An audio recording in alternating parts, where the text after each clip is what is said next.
Out of the red corner, coming out with some Keek the Sneak, Daniel D'Angelo from CDCR CSP Sac. Been boxing on and off since he was 16 years old. He did it to stay out of trouble.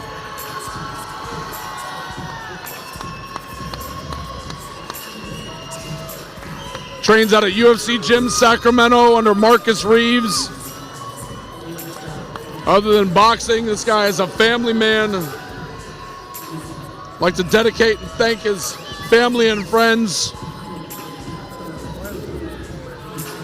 So I actually have a fun story about Daniel D'Angelo.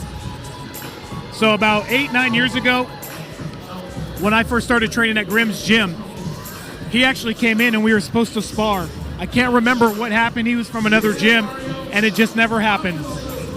And then he ended up coming to our department years later, and he said, "Hey, you're that guy that I was supposed to spar a couple years back." I unfortunately didn't get to spar with him during his camp, but we'll see how tonight goes, and I'd love to get some training in with Daniel D'Angelo, who works at my institution, California State Prison, Sacramento. I love you, but he'd whoop you.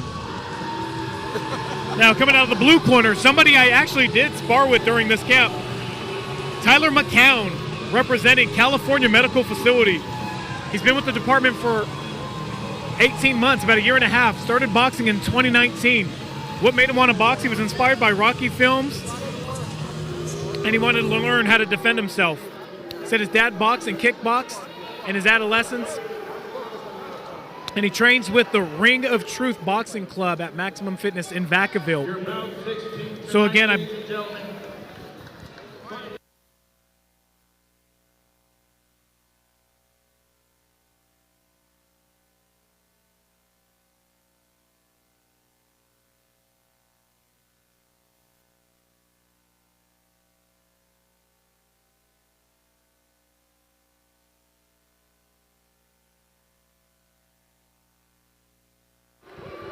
again, a classic CDCR matchup of CSP Sac and CMF.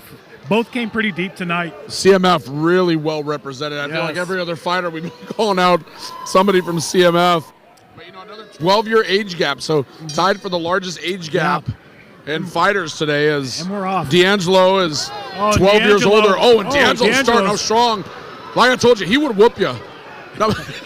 D'Angelo's looking good coming out the gate. I mean, a bit aggressive, but he landed some clean shots. McCown looks strong too, though. A nice body shot there from McCown. Yeah, what I experienced sparring with McCown is that he a lot of lateral movement with his upper body. You're going to see him kind of go shift left and right. Oh, good right by McCown. Good jab by D'Angelo. A glancing blow there as the fighters broke up. Good jab by D'Angelo. And look at the head movement there from McCown. I think what I was telling you, right? A lot of lateral movement by him, by his upper body lateral head movement, right? These guys are throwing. There's some power in the ring right now. So again, McCown, the blue gloves. Some good head movement followed by some bodies. Good combo, good exchange from both of them. D'Angelo taking some punishment from McCown, but then just responding right away. It's almost like he's eating that up, and it powers him, gives him energy. Oh, good overhand right by McCown, and D'Angelo just eats it up. Oh, good strong big right by from D'Angelo. And now he looks to pounce. Both fighters pacing themselves, though.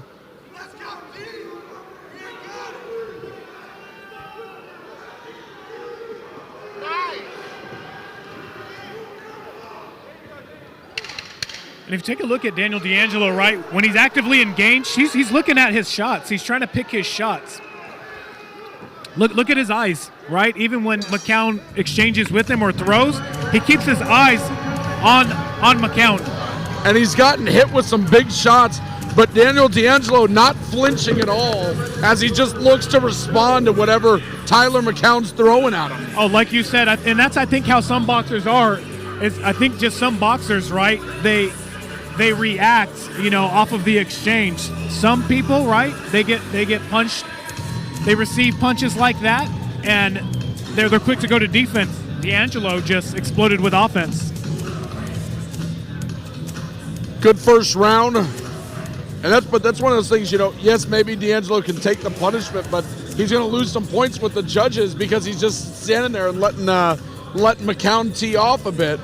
And it may not affect him, but it's still a situation where McCown's got to be scoring with the judges in those situations. Oh, absolutely. I think that's the biggest thing is sure, you can take those punches, but yeah, not smart for many reasons.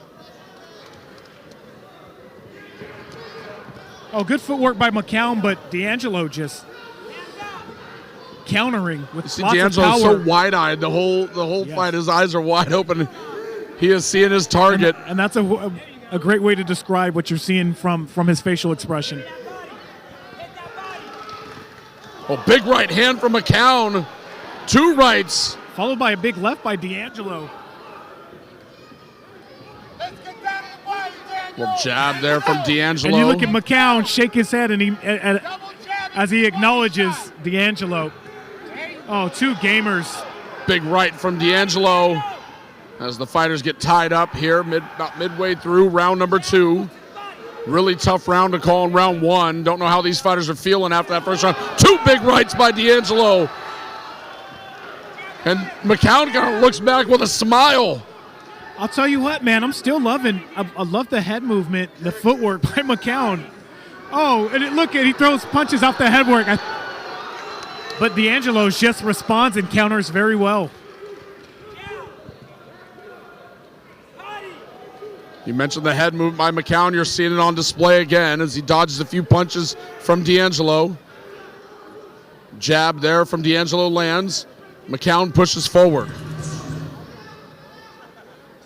A little premature by the DJ here. And you hear D'Angelo's corners telling him to jab and go to the body.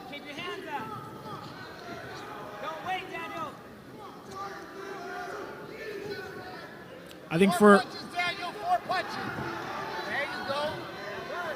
nothing real clean landed there in that exchange. 10 seconds to go in the round. Oh, big right from McCown as he pushes D'Angelo back into the corner, and the round ends. And I think we're at another third round is going to determine the fight. I mean, I can't tell you how many of these fights we had tonight. Both those rounds coin toss. I mean, the last fight and this one, I don't know. I can't call it.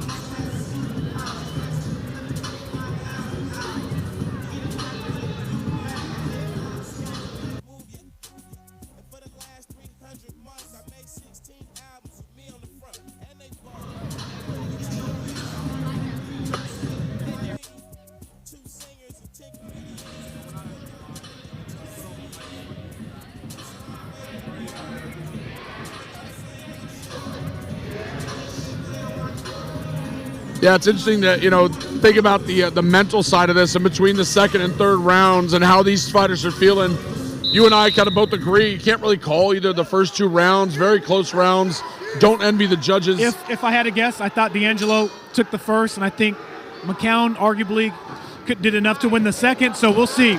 Big right hand there from D'Angelo to start the third. But McCown just always has a response. Both these fighters exchanging. I think the problem with McCown is I'm loving his defense that sets his offense up, but I think what happens is after the offensive exchange, right, is he gets countered easily. So you'll see him head movement into a punch, but then he needs to get that head back out or follow it up with some more punches. Oh, a couple big shots landed by McCown. D'Angelo stands in there and takes them. Now going to the body is McCown. And again, nice jab from D'Angelo. And again, McCown training out of Ring of Truth, where he trained with Brianna Doss and Mike Brennan, who fought this evening.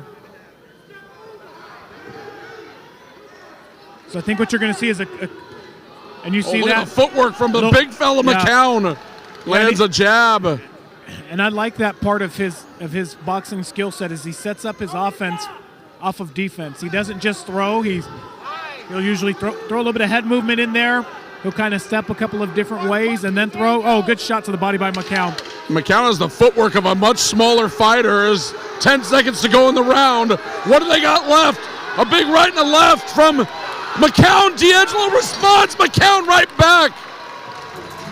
And I think we want a round 4. Can we get a 4th round? I'll sign the petition. I think I'm going to step in there. I'm going to go flag him down, see if we can go to a 4th round. Let him go 4.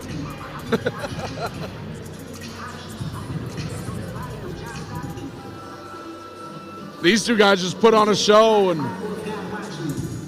they're telling the rest of the fighters they not like us.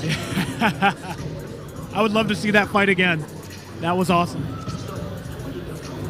That's the last 2 fights. I'm telling you, I've had an idea of who I thought should win every fight, except for these last 2, where I really feel like it's a coin flip in these last 2 fights. Both the Rodriguez and Melendez last, and now McCown and Daniel D'Angelo. Tyler McCown, Daniel D'Angelo, separated 12 years by age, yeah. But boy, their hearts were equal. Man, I'll tell you what, like we were mentioning, D'Angelo took some good shots, but I think his experience is what allowed him to stay composed when eating some big shots. And we go to the judges.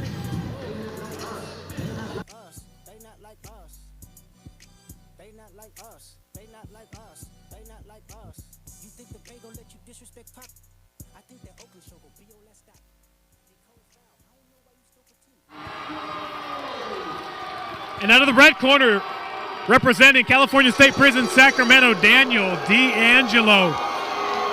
Again, I thought it came down to that very last round.